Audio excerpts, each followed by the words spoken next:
Bonsoir, bonjour, Christophe Gervaux, youtubeur, artiste, voilà, psychanalyste, écrivain, tout ça. Et en fait, je vous resitue les choses parce que maintenant, cela va faire, je ne sais pas combien de semaines, voire de mois que je n'ai tourné une vidéo comme ça, avec moi parlant, et même une vidéo tout court pour cette chaîne Christophe Gervaux, écrivain, artiste digital engagé. Et en fait, je ne l'ai pas fait depuis assez longtemps. Et je voudrais peut-être m'en expliquer un petit peu. Je voudrais m'en expliquer et vous dire que... Voilà, vous donner des nouvelles d'où j'en suis, de ce que je vais faire prochainement, d'anciens projets que j'avais évoqués et qui n'ont pas encore été réalisés, vous voyez. Alors, on peut dire que j'ai eu comme une sorte de breakdown. Enfin, breakdown, non, ce breakdown, ça veut dire. Breakdown, ça veut dire une. Comment ça s'appelle? Comment ça se dit en français? Une dépression nerveuse. Un nervous breakdown, c'est une dépression nerveuse. J'ai pas du tout fait de dépression nerveuse. Et je suis pas du tout sujet à la dépression nerveuse. Et tant mieux pour moi, parce que ça ne va pas être marrant en fait. Mais il y a eu une sorte de break, on va dire break. Je pensais à break et down parce que je n'ai pas eu d'activité. C'était une sorte de moment où j'ai un petit peu arrêté, stoppé, enfin pas stoppé définitivement, mais arrêté, mis en berne ce travail d'artiste digital. Alors que par contre, j'ai pu continuer mon travail de musicien, auteur, parolier, qui fait des vidéos aussi. C'est le même métier aussi pour l'aspect vidéo. Sur ma chaîne de musique. Je remercie ceux qui regardent ma chaîne de musique pour leur attention assez constante. Je pense que sans doute de temps en temps ce sont les mêmes, peut-être assez souvent, qui regardent mes vidéos de musique et qui les apprécient. Alors je ne sais pas si vous entendez mes voisins, c'est des voisins qui ont emménagé il y a 2 ans à peu près, là, et qui aujourd'hui sont assez bruyants. Alors, je ne sais pas s'ils ont peut-être réalisé qu'ils avaient un voisin qui faisait du YouTube. Je pense qu'ils l'ont vu peut-être réaliser depuis longtemps ou pas longtemps, je ne sais pas. Peut-être que la petite fille qui est en âge scolaire, là, qui va à l'école du village, enfin du village de la commune, je ne suis pas dans les affaires de mes voisins, a peut-être réalisé que j'étais en train de tourner une vidéo pour YouTube et qu'elle allait peut-être la voir, tout ça. Et peut-être qu'il lui plairait d'être, au moins par ses cris et gémissements, ses cris en tout cas, et un peu, comment dirons-nous, survoltés de jouissance nerveuse. C'est peut-être qu'elle serait heureuse de s'entendre dans la vidéo. Je ne sais pas je ne sais pas si on t'entend, ma voisine, ma petite voisine. Enfin, voilà. Mais peu importe. Enfin moi, d'habitude, je les entends mes voisins, ça c'est sûr. Ce ne sont pas des voisins très discrets, mais c'est pas grave parce que c'est en fait c'est la vie de voisins, autant à la campagne qu'en ville. Quand on a des voisins, il faut accepter du bruit à côté, c'est sûr. Et en plus, moi qui fais de la musique, si ça se trouve, si ces voisins ne savaient pas quand ils ont emménagé à côté de chez moi que je faisais de la musique, ils l'ont peut-être su depuis parce que quand je travaille ma musique, ça fait un petit peu de bruit. Alors ma musique n'est pas sans vouloir dévaloriser ce style, du hard rock ou du heavy metal. Heavy metal qui ferait un peu plus de l'arsène, de bruit, de guitare, etc. Ma musique est plutôt pas très invasive, mais voilà. Et du coup, bon, alors peut-être que la petite sera sur la vidéo, je ne sais pas si on l'entend. Elle n'arrête pas de crier. Mais ce n'est pas le sujet, enfin, ça aura été le sujet pendant quelques minutes de cette vidéo, mais ce n'est pas le sujet de cette vidéo. Je voulais m'expliquer, voilà, j'ai fait une sorte de break dans l'art digital, dans l'art vidéo, et en fait, vous avez à l'image quelque chose de tout simple. C'est que, vous voyez, j'ai une barbe de plusieurs semaines maintenant, je pense, voilà. j'ai une barbe de plusieurs semaines. Et cette barbe a été le reflet d'une sorte de break que j'ai fait effectivement dans ce travail parce que je ne me suis pas entretenu le rasage, la barbe, ni la barbe, ni enfin, voilà, je n'ai pas taillé ma barbe et non plus je ne l'ai pas rasé complètement pour l'instant, ce que je vais faire voilà, incessamment sous peu. Je vous dirai pourquoi. Je ne l'ai pas fait parce que j'ai été dans un moment où je voulais laisser reposer les choses pour cette chaîne d'art digital. Et en fait, quand on est youtubeur, bon, la barbe, ce n'est pas grave en soi, mais c'est un a priori qu'on peut avoir quand même, comme beaucoup de personnes ont. Ah, il ne se rase pas, ah, il n'a même pas pris la peine de se raser pour sa vidéo, pour la photo, pour... voilà. Alors la barbe, alors il faudrait quand même que ces gens se disent que la barbe, c'est un attribut masculin très courant, et que ce n'est pas en soi une marque de mépris pour le public. Mais c'est sûr, c'est un moment où on se laisse un petit peu de temps pour s'appliquer à nouveau au rasage. Et en fait, ça peut vouloir dire qu'on fait un break, qu'on est en stand-by un petit peu, c'est vrai. Alors, cette barbe, je vais la raser, là, c'est demain ou ce soir. Et je reprendrai le cours de mon travail d'art digital vidéo avec l'aspect d'un gars rasé, qui est peut-être quand même plus photogénique, peut-être, ou plus. En tout cas, ça fait plus jeune, c'est sûr, parce que vous avez vu cette barbe, moi, la barbe, je l'ai un petit peu blanche, voilà. Pas partout, mais un petit peu blanche quand même. Voilà. Alors, c'est ce que je voulais vous dire, voilà. Bon, pour me justifier.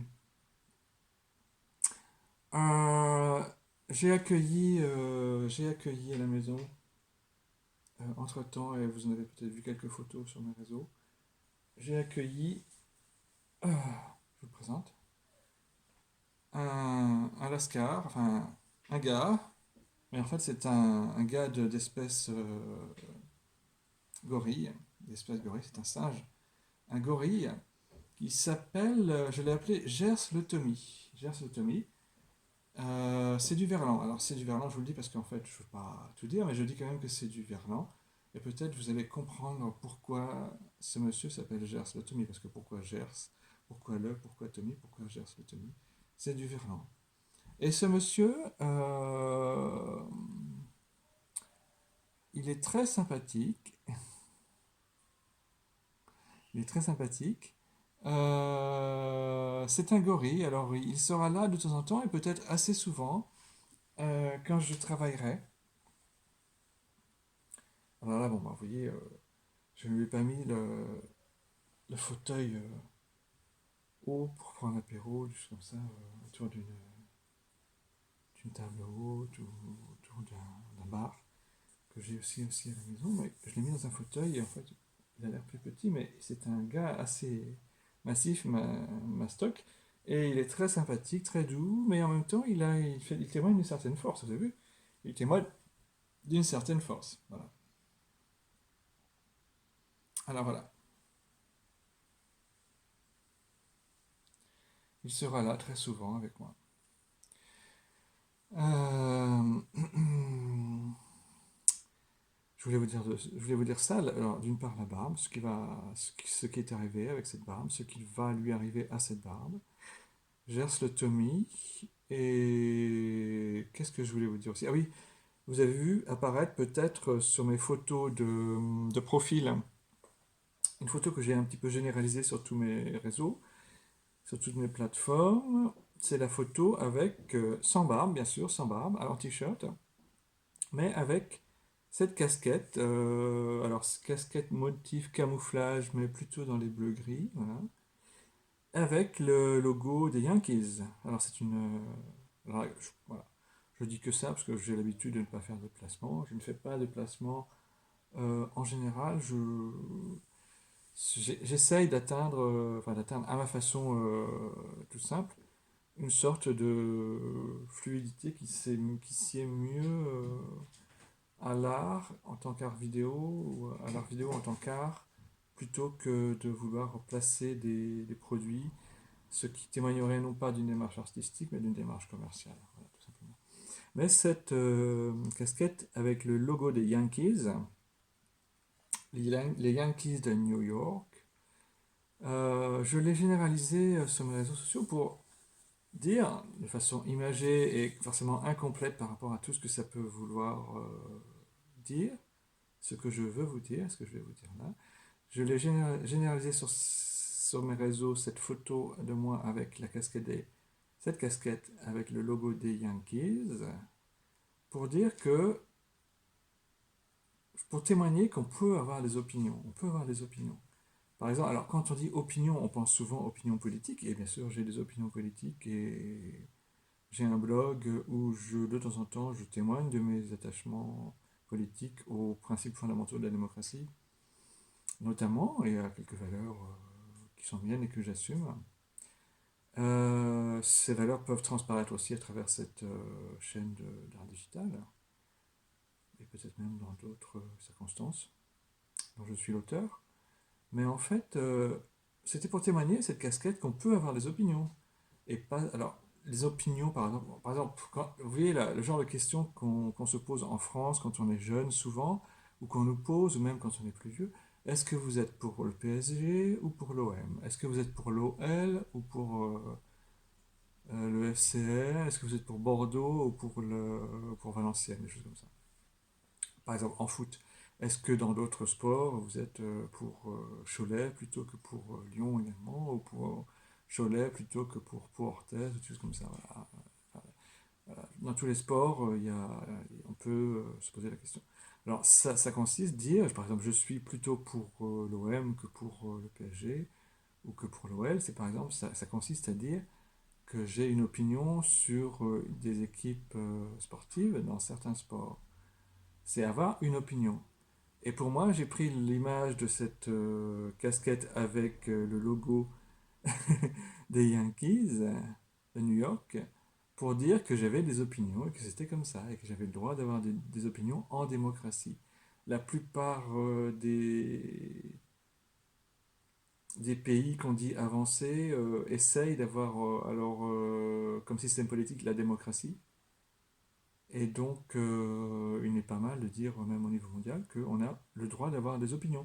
Même si supporter les Yankees, à moins que ce soit lié à une opinion politique là-bas à New York, aux États-Unis, et que je ne le saurais pas, mais je n'en ai pas entendu parler. Enfin, voilà, avoir une opinion, supporter les Yankees, ou avoir des opinions comme être pour la démocratie, ce n'est pas la même chose, mais c'est le même principe, c'est à faire des choix entre deux options différentes. Alors c'est pourquoi j'ai mis la casquette des Yankees pour dire que nous sommes en démocratie, là je travaille en France et il faut que la France accepte que les démocrates, c'est-à-dire que les gens qui sont attachés à la démocratie puissent l'exprimer. Voilà. Enfin, quand on dit la France, c'est bien sûr le pouvoir en place. Les pouvoirs en place, ça passe. D'ailleurs, prochainement, nous allons voter en avril 2022, puis après pour le président ou la présidente de la République, et après pour les députés. Et après, ce ne sera pas fini, ça continuera. On l'espère en tout cas. Alors voilà. Bon, alors je vais peut-être terminer tout ça avant de vous dire comment je vais faire pour passer à une nouvelle étape de mon travail, après ce break, après cette période de stand-by de plusieurs semaines, dont ma barbe témoigne. Eh bien, je vais vous dire que, en fait, je voulais vous remercier aussi dans la rue, devant chez moi, dans ma rue, partout dans mon quartier, dans les villes que je traverse, là où je suis un petit peu connu, ou pas, mais même si je ne fais que commencer à être un petit peu connu, comme toutes les personnes qui travaillent publiquement, qui ont une expression publique, eh bien en fait, je voulais vous remercier pour tous vos feedbacks, pour tous vos retours. Je vous vois des fois passer en voiture, en vélo, à pied. Vous avez l'air de savoir qu'ici, il y a quelqu'un qui travaille dans plusieurs domaines.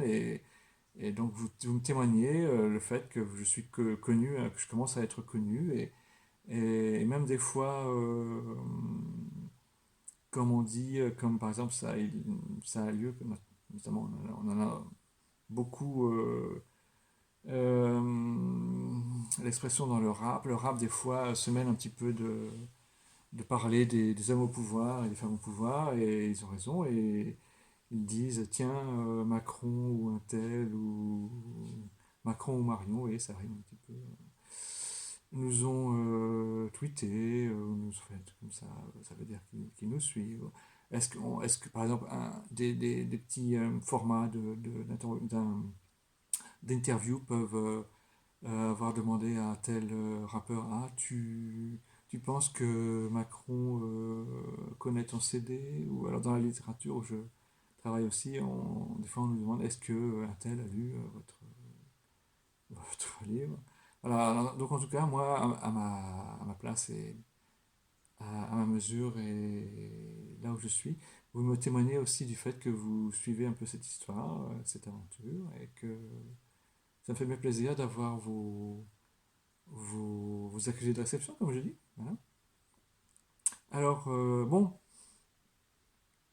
je voulais, je voulais dire autre chose avant de vous dire comment je vais passer à une étape nouvelle dans mon travail d'artiste digital. Je vais me raser la barbe pour commencer d'un bon pied sur les images plus photogéniques peut-être, ou plus jeunes. Eh bien en fait, je voulais vous dire quand même, vous connaissez en Europe, nous avons puisque je parlais politique, en Europe nous avons des gouvernements de différentes couleurs politiques, et nous avons des chefs d'État qui sont soit des présidents, soit des rois ou des reines.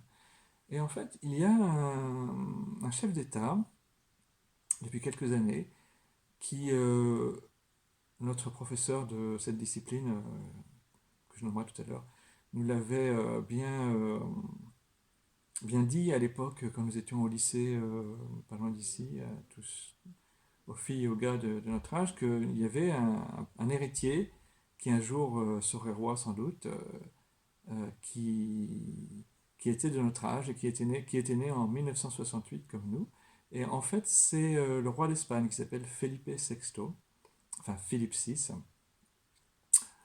Et lui aussi, à une époque, il a, paraît-il, au moment où on commençait à parler de la possible abdication de son père, Juan Carlos, roi d'Espagne avant, quand on commençait à penser à l'éventuelle abdication de son père en faveur de son fils Philippe, eh bien en fait, lui, Philippe, s'était mis à porter la barbe, et comme elle était légèrement déjà grise, à l'époque, il y a déjà quelques années, bon bah, moi aussi j'ai la barbe grise maintenant, voilà. Je l'ai quand même depuis aussi quelques années sans doute. Eh bien en fait, on a dit, s'il a la barbe grise, c'est pour comment dire, inciter à lui témoigner du respect. Voilà. Et ben voilà. Mais en fait, alors ce roi d'Espagne, je ne le connais pas particulièrement personnellement. Euh, je n'ai pas vécu en Espagne sous son règne. J'ai vécu un petit peu en Espagne sous le règne de son père, quand je travaillais là-bas comme assistant de français, professeur de français pour la conversation dans une école. Eh bien, c'est juste ce que je voulais lui dire à ce roi d'Espagne, s'il regarde cette vidéo. Ça ne va pas plus loin que ça. Vous savez, maintenant, avec les règles de confinement ou de restrictions sanitaires que nous avons, et avec les visas qui s'instaurent entre les pays, et les contrôles et les tests qu'il y a aux frontières, avec toutes ces règles qui se durcissent, c'est le mouvement général un petit peu, eh bien, et avec le prix de l'essence et tout ça, et avec la baisse du nombre de lignes en avion, les avions annulés, les trains les lignes de train qui disparaissent, le nombre de trains qui diminue, tout ça fait que les voyages vont être bien moins faciles et bien moins courants sans doute pour beaucoup de gens qu'auparavant. L'Espagne, j'aime ce pays, j'aime sa géographie, j'aime les gens que j'ai rencontrés là-bas, pour la plupart. j'aime la culture, que j'ai étudiée pendant plusieurs années, la langue, la littérature. Mais en même temps, vous voyez, l'Espagne, même l'Espagne, pour nous les Français qui souvent à Lyon, sur les plages d'Espagne ou ailleurs, dans l'intérieur des terres ou voir les musées autrefois en vacances, même pour nous, ce pays s'éloigne un petit peu de nous. Voilà. J'ai l'impression. Mais ça, c'était juste pour parler de cette barbe qu'il porte lui aussi actuellement comme moi. Peut-être que lui, il l'entretient mieux et qu'elle est taillée un peu plus. Voilà.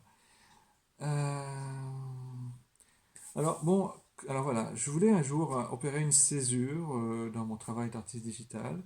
Je ne savais pas comment l'opérer. Eh bien, je vais l'opérer.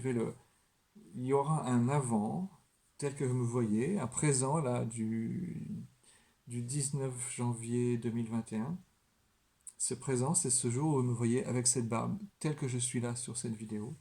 Et il y aura un après, dès la prochaine vidéo que je vais publier, où vous me verrez sans barbe, normalement. Normalement.